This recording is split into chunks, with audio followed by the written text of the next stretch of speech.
Temos vivido tempos difíceis, e isso é fato.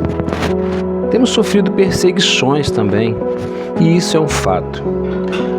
Eu me cansei de ouvir pregadores com o microfone na mão diante da igreja dizendo: nós aqui no Brasil ainda não sofremos perseguições. Mas isso é uma inverdade, e outros podem dizer que é só ponto de vista. O que é a perseguição em si? Nem toda perseguição vai ser tratada com prisão, como já acontece em alguns países, como a África, Nigéria, Canadá, entre outros, Coreia do Norte. Nem toda perseguição vai ser castigada com morte, assim como nesses países que eu também citei. Mas sim, no Brasil existe grande perseguição, forte perseguição contra os cristãos. Essa perseguição ela é tão grande, tão forte, que ela já chegou ao Senado. Se discutem diversas leis e projetos porque geralmente cristãos são pessoas que prezam pela palavra de Deus. Somos discípulos de Cristo, por isso somos cristãos. E como discípulos de Cristo, nós queremos viver tudo aquilo que Ele nos ensina através das suas santas e sagradas escrituras.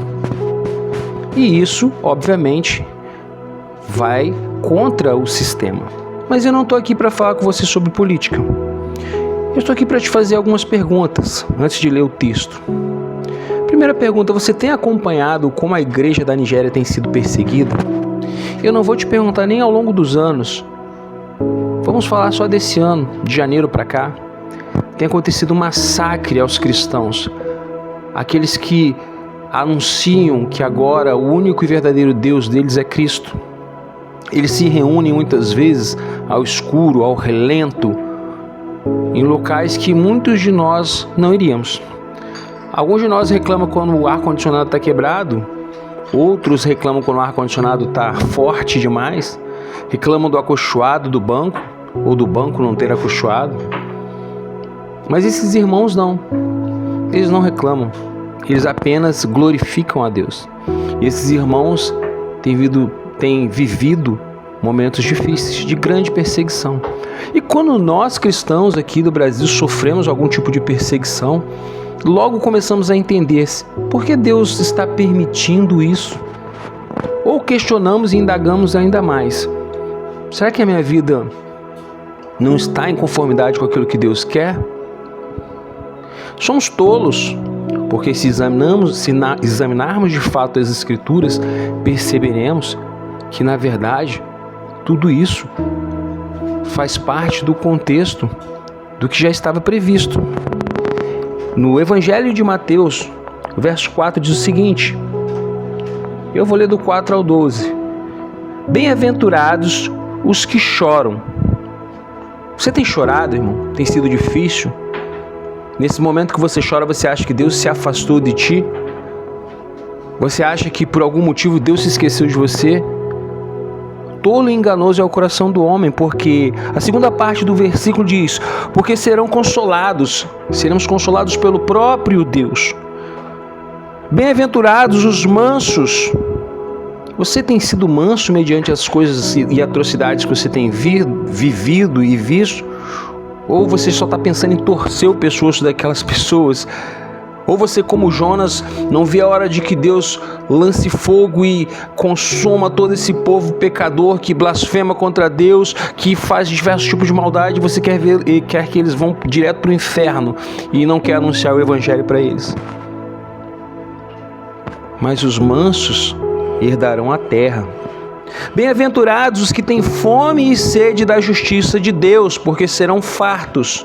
Assim como seu estômago muitas vezes chega a roncar, assim como sua garganta fica ressecada pela ausência de água, no caso da garganta ressecada, a ausência de comida, você tem sentido essa fome e essa sede pela justiça de Deus?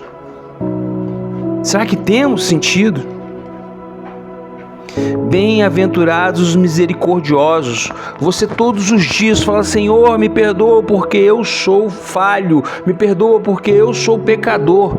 E muitos de nós pecamos em acharmos que não pecamos, nos fazendo mentiroso.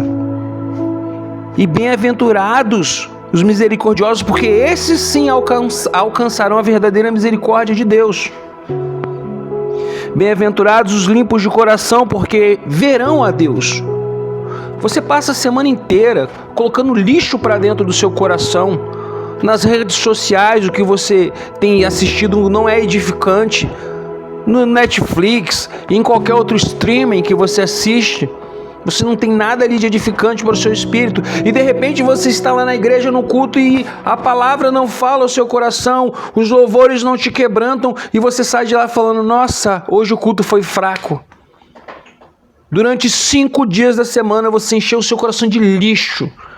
E aí você quer que uma semente germine no meio desse lixo? Ao invés de você ter preparado uma terra, ter arado a terra do seu coração?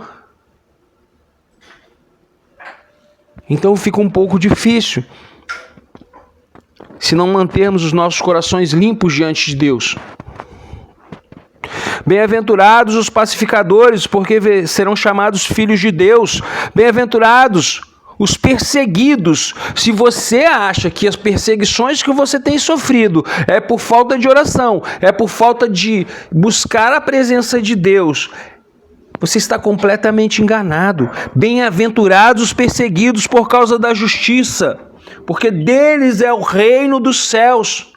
Nós não somos desse mundo, muito pelo contrário, somos inimigos deste mundo. É por isso, por sermos inimigos deste mundo, por sermos inimigos das trevas, potestades e principados, é que somos perseguidos. Bem-aventurados sois quando por minha causa vos injuriarem e vos perseguirem e mentindo disserem todo o mal contra vós. Bem-aventurados sois quando por minha causa, pelo nome de Cristo, pelo evangelho que importa, por qual vivamos, nos injuriem, nos persigam e mentindo disserem todo o mal contra nós. Você está preparado para sentir essa perseguição na sua pele? Porque ela já existe, ela é real. Muitos pastores no Brasil já vêm recebendo processos, porque durante a sua pregação, em algum momento, eles falam sobre coisas que foi colocado como comum e que adentraram ao arraial da igreja e que não é comum, é pecado. E as pessoas, por se sentirem ofendidas, abriram processos contra esses pastores. Mas o que traz refrigério ao nosso coração é primeiro que sabermos que se somos perseguidos por pregarmos a verdade e a justiça, estamos no caminho certo. De fato, estamos seguindo os passos de Cristo. E o versículo 12 traz um conforto aos nossos corações, um acalento, um carinho, um afago. Regozijai-vos e exultai, porque é grande o vosso galardão nos céus, pois assim perseguiram os profetas que viveram antes de vós. Que maravilha! Que continuemos, de fato, atentos a tudo que tem acontecido no nosso município, no nosso estado, no nosso país, no mundo. Desperta, ó tu que dormes.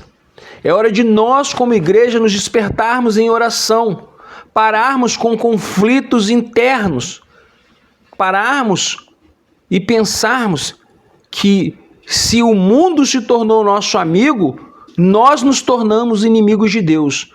Mas se o mundo nos odeia, se o mundo nos persegue, então nós somos amigos de Deus.